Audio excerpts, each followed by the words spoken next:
Como ser salvo? Se tem uma coisa que é simples e fácil, é ser salvo. Preste atenção comigo. Isaías capítulo 53 vem dizer que quem deu crédito à sua pregação, a quem se manifestou o braço do Senhor, mas ele foi subindo como renovo perante a raiz de uma terra seca. Ele não tinha parecer, nem formosura, e olhando nós para ele, nenhuma beleza vimos para desejá-lo. Ele era o mais indigno entre os homens, homem de dor, experimentado no trabalho, de quem os homens escondiam o rosto. Mas verdadeiramente ele levou sobre si as nossas dores, as nossas enfermidades. O sofrimento que nos traz a paz caiu sobre ele, e pelas suas pisaduras nós fomos sarados. Ele foi ferido pelas nossas transgressões e moído pelas nossas iniquidades. Não fizemos dele caso algum, verdadeiramente ele levou sobre si as nossas enfermidades. Como um cordeiro mudo ele foi levado a matadouro, e perante os seus tosqueadores ele não abriu a sua boca. Esse texto está falando de Jesus, vamos prestar atenção comigo. A facilidade de ser salvo. Por mais que a porta é estreita, mas a facilidade de ser salvo é muito grande. Nós não precisamos fazer força alguma para ser salvo. A palavra graça é um favor que nós não merecemos. Nós não merecemos, mas nós recebemos a salvação. Para que eu e você fosse salvos sem Jesus, nós teríamos que pagar o preço com a nossa própria vida. Mas suportar os nossos pecados, suportar os nossos erros, fazer tudo aquilo que a lei manda fazer. E isso era impossível de ser feito. E Jesus, vendo essa situação, ele resolve pagar esse preço por mim e por você. Ele levou sobre si as nossas dores, as nossas iniquidades. Vamos olhar um pouquinho para a mensagem da cruz? A Bíblia diz que, fazendo um resumo aqui, a Bíblia fala que o Senhor veio, nasceu, a gente conhece a história. Ele nasceu em Belém. Ele, quando criança, fugiu para o Egito. Esses são os relatos que a Bíblia nos traz. Com 12 anos, ele estava no templo ensinando os doutores. Com 30 anos, ele inicia o seu ministério. No início do seu ministério, ele já começa por uma região carente, uma região pobre, por uma região sem status. E ele começa a levantar pessoas carentes, pessoas sem status, para fazer parte do seu ministério. Ele começa a chamar homens indoutos e monta ali a sua comitiva de discípulos. E nós vemos ele atuando durante 3 anos aproximadamente, pregando e dizendo: arrependei-vos, pois é chegado o reino dos céus. Ao final do seu ministério, nós percebemos que agora ele enfrenta as acusações do povo este que ele veio salvar.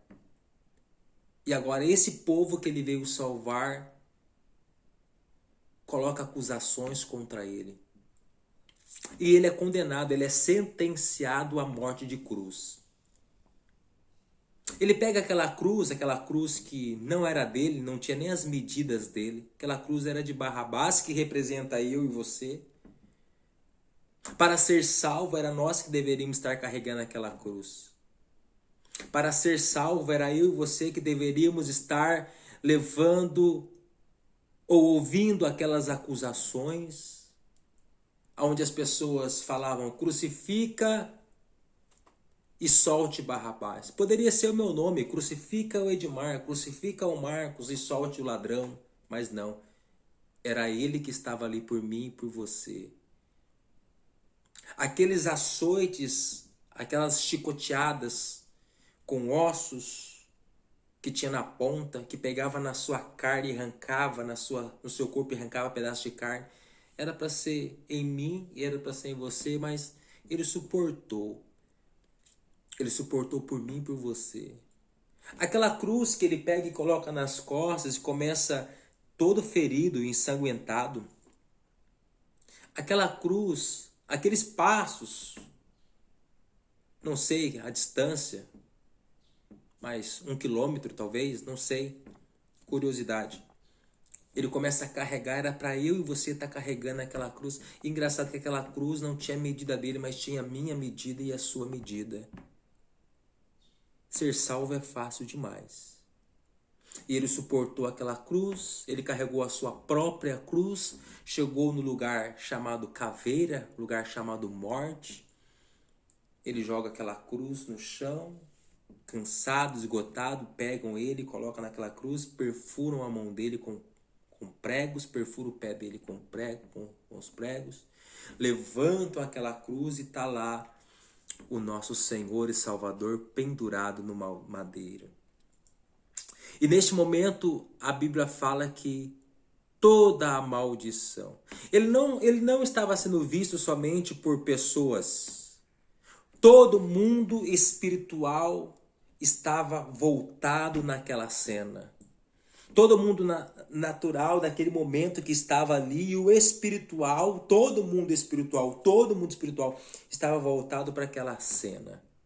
Nós não vimos o que aconteceu. As pessoas que estavam lá não viram o que aconteceu realmente. Mas naquele momento que ele estava todo fragilizado, toda a maldição do mundo passado, do mundo presente, do mundo que iria vir, todo o pecado do mundo passado, do mundo presente que iria vir, toda a enfermidade do mundo passado, do mundo presente e do que iria vir, vieram todos juntos, se ajuntaram, parece que se ajuntaram na esquina, as enfermidades, os demônios, as maldições, o inferno, tudo se ajuntou e falou assim, agora vamos para cima dele. E vieram para cima dele, tudo veio para cima dele. E ele suportou tudo. Um momento de fragilidade, um momento onde foi atacado psicologicamente, emocionalmente, fisicamente. Ele foi ali atacado no momento mais vulnerável da vida dele, toda a maldição, o inferno inteiro veio sobre ele naquele momento e ele suportou. Ele suportou todas as enfermidades, todas as traições, tudo. Ele suportou. E no final que ele suportou, ele foi, naquele momento nós não vimos ele, mas ele foi vencendo tudo. Conforme vinha, ele vencia. A maldição veio, ele venceu. A enfermidade veio, ele venceu. O pecado veio, ele venceu. Agora chega a morte sobre a vida dele. Pá! E ele vence a morte. Quando ele vence a morte tenta matar ele e não consegue. Ele vence a morte, então ele... E isso sem contar que o pai vira as costas para ele. Tudo isso acontecendo, o pai virou as costas para ele. E quando ele vence tudo, parece que eu vejo ele falando pro pai. Pai, está consumado. Ou seja, eu venci por eles. E é por isso que hoje nós temos essa graça maravilhosa, que é esse favor imerecido, que nós não merecemos. Quantas vezes nós viramos as costas para ele? Quantas vezes você virou as costas para ele? Quantas vezes eu virei as costas para ele? Mas aquele dia ele venceu e disse, está consumado. E o que nós precisamos fazer é só abrir o nosso coração, é só confessá-lo como o Senhor da nossa vida, é só ter fé. Para ser salvo você precisa de duas coisas. Primeiro, ter fé. Porque não tem como você confessar algo que você não acredita verdadeiramente. Creia que ele suportou tudo por você. Creia e confesse com a sua boca que ele é o seu Senhor e Salvador da sua vida. Aleluia. E deixa que o resto ele vai fazer por você. Ele vai fazer por você. Porque o mais difícil ele já fez. O que você precisa é só acreditar. É só crer que a mudança automaticamente irá acontecer. Porque quando você confessa, ele vai te dar um presente chamado Espírito Santo de Deus, que vai te moldar, que vai te ajudar, em nome de Jesus, a caminhar novas trilhas deste mundo. E você vai deixar de ser criatura e se tornará um filho. Que Deus te abençoe.